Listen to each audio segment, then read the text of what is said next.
handsome, berkarisma, tapi mempunyai hati yang kejam dan melakukan perbuatan yang sangat keji.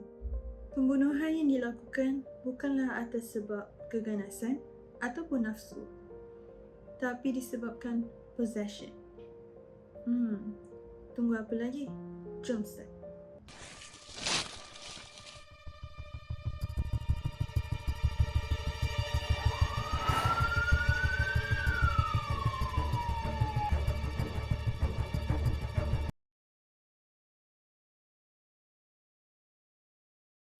Hari ni I akan cerita pasal seorang lelaki yang rupa dia sangat kancak.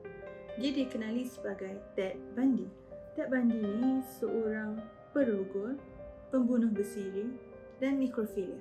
Apa tu nekrofilia? Nekrofilia bermaksud seseorang individu yang mempunyai minat dan tarikan terhadap perbuatan keji yang dilakukan kepada mayat. Bukan manusia yang masih hidup tau, mayat. Korang boleh bayangkan tak betapa jijiknya lakukan perbuatan tersebut terhadap mayat dah tak bernyawa. Sekarang I nak cerita sikit pasal biografi Ted Bundy. Dari mana dia datang, asal usul dia. Ted Bundy dilahirkan pada 24 November di Burlington, Vermont, US. Dia merupakan anak lelaki kepada Eleanor Louise Cowell. Waktu Ted Bundy dilahirkan, mak dia Eleanor Louise Cowell ataupun dikenali sebagai Louise, waktu tu dia baru umur 22 tahun, masih muda. Tapi waktu dia lahirkan anak dia, Ted Bundy dia tak kenal siapa ayah kandung dia. Identiti bapa kandung dia tak dapat disahkan kerana dalam sijil lahir dia dinyatakan sebagai tidak diketahui. Jim Coleman ataupun salah seorang lawyer yang appeal waktu death row Bundy ni, dia ada interview beberapa orang dalam ahli keluarga Bundy tu sendiri. So salah seorang yang dia interview is ibu saudara Bundy, which is makcik dia lah kan. Dia tanya, dia ada nyatakan yang his grandfather was also his father, tapi itu tak dapat nak buktikan sebagai kes. So ada satu lagi interview, kawan baik dia kena interview. Dia orang tanya dia, pernah tak macam simbang dengan Ted pasal isu anak luar nikah ni? So kawan dia cakap, pernah time tu. And kawan dia cakap daripada pandangan dia, dia nampak yang Ted tu actually sedih and marah pasal benda tu. Sebab bila kawan dia cakap, Ted, it's okay, Johnny loves you, tapi Ted reply kat dia balik cakap, no, you're not the one who illegitimate. So maknanya by the way, Johnny tu ayah tiri Ted, Johnny Bundy. So dari kecil Ted memang tak kenal siapa ayah kandung dia. So untuk sembunyikan fakta yang dia anak luar nikah, Ted dibesarkan oleh datuk dan nenek dia. Ted dengan mak dia ni adalah mangsa kepada datuk dia yang kejam. So disebabkan diorang selalu kena pukul, so diorang lari terus ke Tacoma, Washington. Waktu diorang pindah dekat Tacoma, Washington tu, diorang tinggal dengan sepupu diorang. Umur Ted waktu tu baru 5 tahun. Dan waktu tu juga mak dia telah kenal dengan seorang tukang masak di hospital. Nama dia Johnny Bundy. Johnny Bundy ni lah ayah tiri kepada Ted. Dari situlah nama Ted Bundy tu datang. Ted dia carry forward, dia ambil nama ayah tiri dia, Ted Bundy. Tapi Ted ni dia benci dengan ayah tiri dia. Dia tak suka pun ayah tiri dia. Bagi dia, dia anggap ayah tiri dia ni macam kurang bijak dan miskin. Johnny Bundy dan Louise, diorang ada beberapa orang anak bersama. Pada tahun 1970-an, ibu Ted, Louise ni, dia dah berkahwin dengan Johnny dan dia bekerja sebagai seorang setiausaha di Universiti Puget Sound. Dan time tu juga Ted telah dituduh sebagai penjenayah. Basically, hidup Ted waktu dia kecil, dia dalam keluarga yang sangat bukan yang berada, yang kira kelas bawahan lah. Ayah tiri dia pun kira kelas pekerja je. Waktu dia umur 3 tahun, dia dah mula tunjuk minat dekat pisau. Ted ni seorang kanak-kanak yang pemalu, tapi dia sangat pandai. Pada tahun 1974, polis dekat Pacific Northwest Amerika Syarikat ni, diorang dalam keadaan panik time tu. Disebabkan, bayangkan dalam masa sebulan, at least ada seorang wanita akan hilang. Dan wanita ni adalah daripada college di seluruh Washington dan Oregon. Dalam masa 6 bulan je, ada 6 orang wanita telah diculik. Dan ada wanita-wanita lain yang datang buat laporan polis yang diorang hampir diculik dan telah approach oleh seorang lelaki tampan. Dan lelaki tu adalah Ted Bundy dan dia umpan diorang. Cara dia umpan adalah dengan rupa kacak dia untuk bina kepercayaan kepada wanita ni untuk tolong dia waktu dia perlukan pertolongan. Ted Bundy, dia mengakui dia telah melakukan 36 pembunuhan pada tahun 1970-an. Tapi polis percaya nombor tu actually lebih daripada 36 sebab yang tak dapat dikesan. Jumlah wanita yang dibunuh oleh Bundy takkan dapat diketahui. Corak pembunuhan Ted sama je. Dia akan membuat perkara yang tidak baik, faham je? Dan dia akan pukul diorang sampailah diorang tak sedar and sehingga diorang mati. Cara Ted ni attract wanita tu, first dia akan pakai anduh tangan. Dia akan balut tangan dia as if injured, and dia akan minta tolong wanita tu untuk masukkan barang kat dalam kereta dia. Time tu dia guna kereta Volkswagen Beetle colour coklat. Lepas tu dia akan kenalkan diri dia sebagai Ted.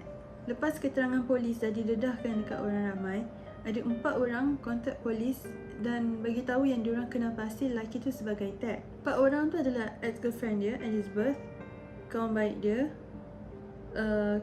seorang lagi kenalan dia, dan seorang lagi dia punya profesor psikologi kat universiti dia. Waktu Ted dekat college, dia kenal dengan seorang gadis nama dia Elizabeth. Elizabeth ni dia kerja sebagai setiausaha dekat Kolej Perubatan kampus yang dia belajar. So Elizabeth ni lah ex-girlfriend yang bagi keterangan dekat polis. Pada tahun 1973, Ted disambung lagi pelajaran dia ke University of Puget Sound dalam jurusan undang-undang. Lepas beberapa bulan dah start pengajian, sikit-sikit dia mula ponting kelas lah. Sejak dari waktu tu, dia dah mula berjinak-jinak untuk pecah rumah, buat kerja tak baik tu, and menculik dan juga bunuh. Satu hari, Ted ni dah pecah masuk satu apartmen pelajar, and dia juga seorang penari. Dia baru umur 18 tahun. Dan dia pecah masuk dan memukul perempuan tu dengan rod besi. Serangan yang dibuat oleh Ted ke atas Karen sampaikan Karen tu pengsan, dan mulalah Ted ni dirasuk oleh syaitan, dan dia telah menggunakan rod besi tu untuk perbuatan tidak baik. Akibat daripada itu, Karen koma dekat hospital selama 10 hari. Dan Karen juga kena tanggung kecacatan kekal sepanjang hidup dia disebabkan insiden Ted tu. First, dia dah serang Karen Sparks. Lepas tu, dah mulalah dia buat pembunuhan. Kes pertama dia, which is kepada Linda and Haley. Ted dipercayai pecah masuk ke apartmen Linda and Haley. Linda ni seorang pelajar University of Washington. Waktu dia pecah masuk apartmen Linda, dipukul Linda sampai pingsan dan bawa masuk Linda dalam kereta dia. Jadi lepas tu, dia dah aim lah beberapa gadis kat situ sebagai dia punya mangsa dekat kawasan tu. Lepas dia dah bunuh diorang, dia akan buang mayat tu dekat satu kawasan. Kawasan tu sangat terpencil, macam dekat hutan tau. Tapi tu bukan ending dia. Lepas dia dah bunuh, dia buang dekat hutan, tak. Ted dia akan pergi ziarah mayat yang dia dah buang tu. Kenapa dia ziarah? Untuk puaskan nafsu dia. Ni lah yang dinamakan nekrofilia. Melakukan perbuatan tidak baik terhadap mayat. Korang boleh tak imagine betapa jijik dan gelinya? Ted, dia akan penggal kepala mangsa tu selepas dia dah puas, dan dia akan ambil tu bawa balik ke rumah dia. Dia akan simpan tengkorak tu dalam bilik dia. Bayangkan, dalam bilik penuh tengkorak. Tengkorak-tengkorak ni lah yang teman Ted waktu malam. Like, dalam bilik dia tu penuh tengkorak kepala yang dah dipenggal mangsa pembunuhan dia. Antara wanita yang menjadi mangsa Ted waktu tu ialah Donna Gail Manson, Susan Elaine, Roberta Kathleen, Brenda Carroll dan Georgian Hawkins. Disebabkan kehilangan kes beberapa pelajar perempuan, so time tu polis memang lakukan siasatan besar-besaran. Malah time tu ada beberapa agensi kerajaan turut serta bantu polis untuk mengesan mangsa yang hilang. Waktu siasatan dilakukan, ramai saksi datang dekat polis dan bagi keterangan Ted adalah penjenayah yang polis cari waktu tu. Untuk selamatkan diri, Ted telah melarikan diri ke Salt Lake City. Waktu tu dia diterima masuk ke sebuah universiti di Utah. Waktu dia kat Utah, dia tak stop. Dia masih continue, sama je. Tapi mangsa dia sekarang jadi 4 orang. Dah bertambah. First kali, Elizabeth, ex-girlfriend Ted Bundy, dia dah bagi tahu polis yang dia rasa tu Ted Bundy. Tapi polis tak kisah kan.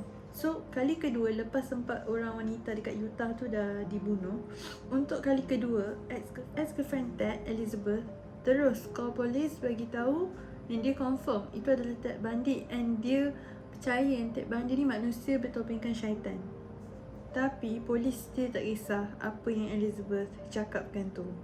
Namun, Ted telah menjadi suspek utama polis selepas mengumpulkan maklumat berkenaan 5 kes pembunuhan di Utah dan Idaho. Pada Ogos 1975, polis buat roadblock dan kebetulan time tu juga Ted lalu dekat jalan tu. Waktu diorang berhentikan Ted, diorang check kereta Ted ada topeng, ada gari dan objek yang tumpul. Tapi penemuan barang-barang dalam kereta Ted tu tak cukup sebagai bukti untuk tahan dia. Tapi sejak dari itu, Ted diletakkan di bawah pengawasan pihak polis. Ingat tak? Dia kan ada satu kereta Volkswagen Beetle colour coklat dalam tapi dia dah jual kereta tu. So polis diorang buat siasatan, diorang jumpa helai rambut sama dengan mangsa yang dibunuh dengan ujian DNA yang dilakukan. Berbekalkan bukti yang dijumpai dalam kereta dia, dia disenaraikan sebagai suspek dan dia dikenal pasti oleh seorang wanita yang hampir terjadi mangsa dia suatu ketika dahulu. Dengan itu, Ted Bundy dia disabitkan atas kesalahan menculik dan menyerang. Lepas tu polis hantarlah Ted ni dekat penjara sebab sementara nak kumpul bukti atas tuduhan membunuh. Lepas dia dah kena tangkap, tu bukanlah pengakhiran. Sebab Ted dia berjaya larikan diri daripada penjara. Dia lari bukan sekali tapi 2 kali. Waktu pertama dia lari waktu dia dekat perpustakaan pada tahun 1977, perpustakaan di Aspen. Waktu dia masuk library dekat mahkamah tu, dia lompat keluar ikut tingkap dan terus cabut, hilang. Lepas 6 hari, polis dapat tangkap Ted. Lepas 6 bulan, Ted cuba larikan diri kali kedua. Kali ni, dia dapat larikan diri dengan merangkap dekat bahagian ruangan shilling yang dihasilkan menggunakan gergaji. Ted berjaya larikan diri ke Florida waktu tu. Okay, lepas dia dah lari dalam 2 minggu macam tu, dalam waktu 15 Januari 1978, Ted dah mula pecah masuk rumah yang dihuni oleh pelajar Universiti Florida. Hanya dalam masa 15 minit, Ted menyerang secara tidak baik dan dia telah membunuh Margaret Bowman dan Lisa Levy. Selepas tu dia menyerang Katie Kleiner dan Karen Chandler, yang mana Karen dan Katie dua-dua memang injured teruk. Disebabkan pembunuhan tersebut, polis berjaya tangkap Ted. Waktu perbicaraan, Ted ni dia tak kisah pun pasal lawyer dia. Dia tak ambil pun nasihat atau advice lawyer dia. Dan orang ramai beranggapan yang dia macam sabotage diri dia sendiri waktu tu. Waktu tu, peguam dia pun tak bela dia, tak pertahankan dia dan menganggap dia seperti syaitan. Oleh sebab tu, Ted disabitkan atas semua tuduhan dan kesalahan dan turut dikenakan hukuman. Sewaktu dia nak habiskan sisa hidup dia dekat penjara, Ted ni dia dapatlah balasan dekat dunia dulu. Dia didera oleh banduan lain, sama macam mana didera mangsa-mangsa di dulu. Ted juga turut faham je lah, oleh 4 orang banduan. Waktu perbicaraan sedang berlangsung, Ted sempat berkahwin dengan seorang wanita bernama Carol Ann. Riwayat hidup Ted berakhir atas kerusi elektrik. Pada 24 Januari 1989, Ted Bundy telah dihukum bunuh sekitar jam 7 pagi dan waktu dia mati tu, bunga api fireworks dekat luar. Orang celebrate dia punya kematian. Mayat Ted Bundy dibakar di Gainesville dan tak ada upacara umum yang diadakan pun. Dan sebelum dia mati, dia ada buat request yang dia nak abu dia ditaburkan di Cascade Mountains of Washington State, di mana dia membunuh sekurang-kurangnya 4 orang mangsa dia dekat situ. So korang rasa Ted Bundy ni manusia? Kenapa dia, macam mana dia boleh buat orang macam tu? Like, dia tak perasaan ke waktu dia bunuh tu? So kalau korang akan celebrate ke kematian dia? Ke korang akan buat lebih dari itu? So apa pendapat korang pasal kisah Ted Bundy ni? Dia hanya sekadar serial killer? Korang rasa hukuman dia mati atas kerusi elektrik tu setimpal ke dengan perbuatan yang dia telah lakukan sepanjang tahun 1970-an tu? And kalau korang nak tahu lagi banyak pasal Ted Bundy, korang boleh tengok dekat Netflix, ada stories pasal Ted Bundy. Also ada juga interview. Most of the interview yang I cerita, it's from Fatal Addiction. So korang, kalau korang enjoy, jangan lupa like, subscribe, comment and share. Scary kan? Kalau korang ada any idea nak I cerita apa-apa, boleh tulis kat komen. Thank you and see you guys.